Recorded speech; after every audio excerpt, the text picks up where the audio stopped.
What up, people? Coach V, New Breed Boxing. Today's video is to pay respect and honor to the memory of Jeanette Zacarias Zapata, who is a boxer who just passed away due to head trauma sustained in her bout last Saturday in Canada.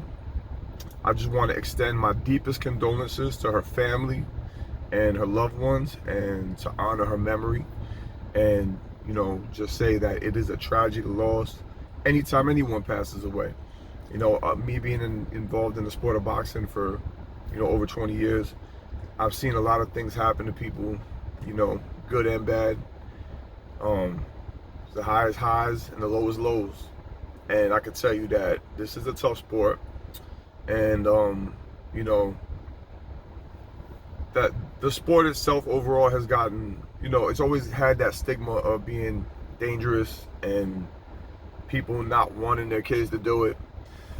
Actively right now, there's about 20,000 professional boxers, about 1,000 MMA fighters. We don't have a database collectively on the world, stats on amateur boxing as far as how many fighters are active, but I'm quite sure there's several thousand. Let's just say there's about 30,000 fighters in the world, right? There's about 12 to 13 deaths on average annually. Listen, that's terrible, that's tragic. But if you look at the numbers, the truth of the matter is, there's more deaths in swimming, in running. Football has more injuries.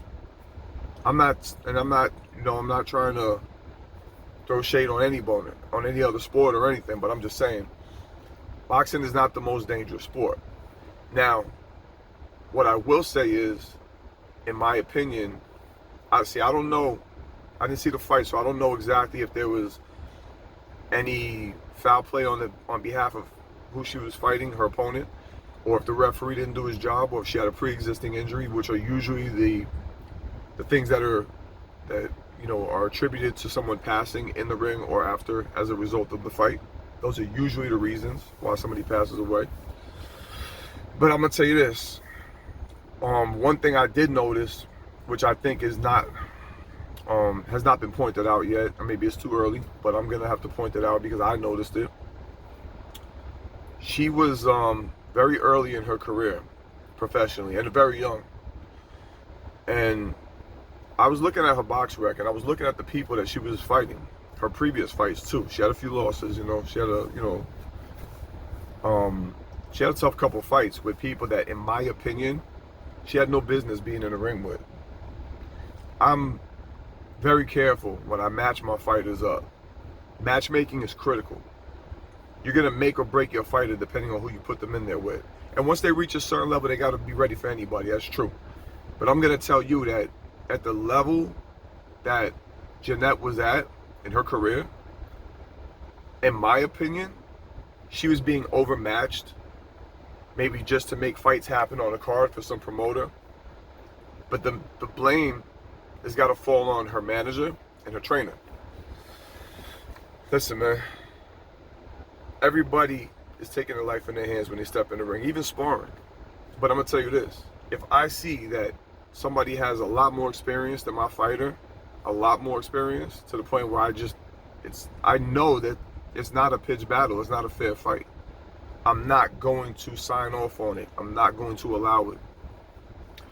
I just feel that there's way too many fights that have been made and approved by the commissions and different sanctioning bodies that they just want to put a show on, and they're putting the fighter's health and life in jeopardy, and they're putting it second to the business because somebody put up money for a venue.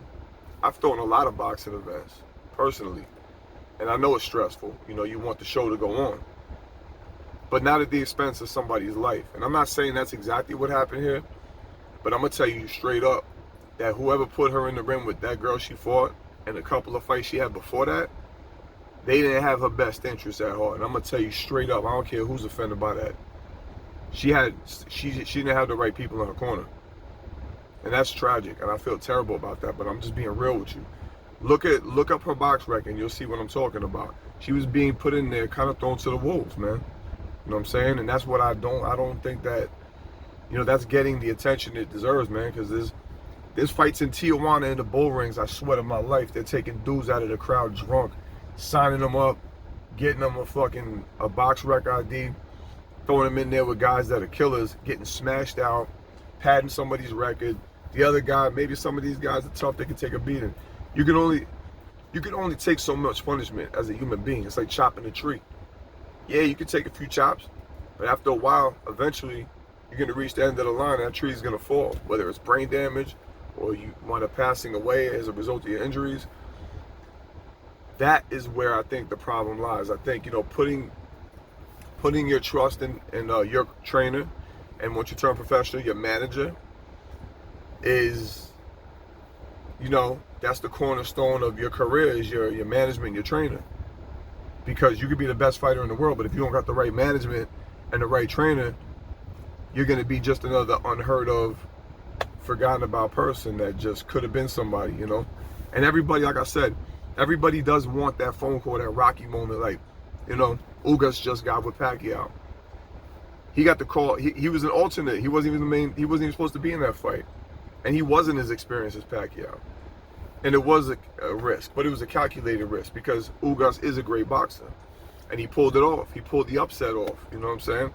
So you can always, that's the problem. You can always talk the fighter into taking that last fight, going one more round. But it might be that one round too much. Or it might be, that fight that ends their career. It happens, man. You know what I'm saying? And listen, man, we know when we get in this sport, we know what we signed up for. You sign waivers literally that, you're signing away liability of your life.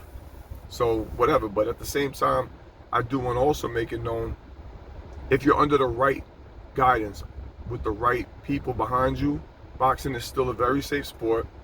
By no means is it one of the most dangerous sports. I'll be honest with you, you can look up the stats. Like I said, there's like 20,000 boxers professional, about 1,000 MMA fighters.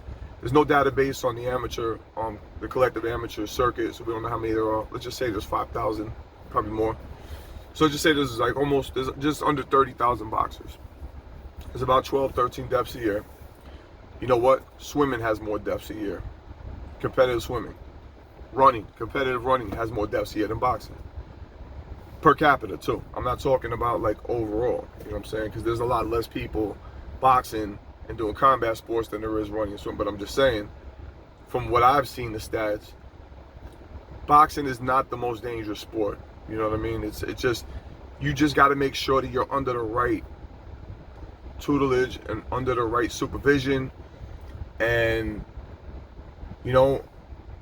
the fighter, like I said, man, a real fighter, if a fighter breaks his hand in a fight, a coach is going to ask him, man, you all right?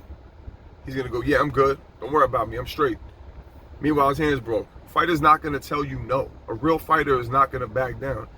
A real fighter is going to give it his all at the detriment of possibly even losing their life. And that's the job of the trainer, to see that. And it's also the job of the trainer to preemptively understand who he's getting his fighter in the ring with, to make sure that the fight's even, it's a legitimately equally matched pitch battle. You know what I'm saying? Fuck the money. There is no amount of money that's worth losing your life. And opportunity, same deal, bro. If it's not your time yet and you get the opportunity of a lifetime, but you're not really ready for that, timing is everything, man. Maybe a few years from now, the fight would have been different. If you put, think of any legendary fighter that you can imagine in his prime and put him in there with another legendary fighter when he was just starting out. He would wash him. And he wouldn't have continued his career, I'm sure. He probably would have quit right on the spot. I always use that analogy because it's true.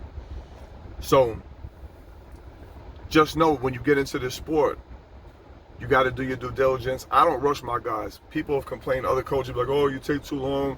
You don't let your guys fight. I don't let nobody fight until I know if you got to be at a level 6, I want to make sure you're at a level 10. Guys be like, let them fight. They learn on the job. That's bullshit. That's stupid because, like I said, every time you get hit, you're walking out of that ring with less of yourself, health-wise, as a person. And it ain't worth the risk. So anyway, that's just what I want to say. Rest in peace to Jeanette, and my condolences to her family. She was, she was fighting, for her life, and you know what I'm saying, and it was just a tragic situation. And God bless her. Again, deepest condolences to the family. Hope you guys found this informative. Like, subscribe, comment, share, spread the message, man. We gotta make sure we do our due diligence, and we protect our fighters a little bit more than we are. No amount of money is worth losing your life, and you promoters got to see that too. So the next time we up out of here, out.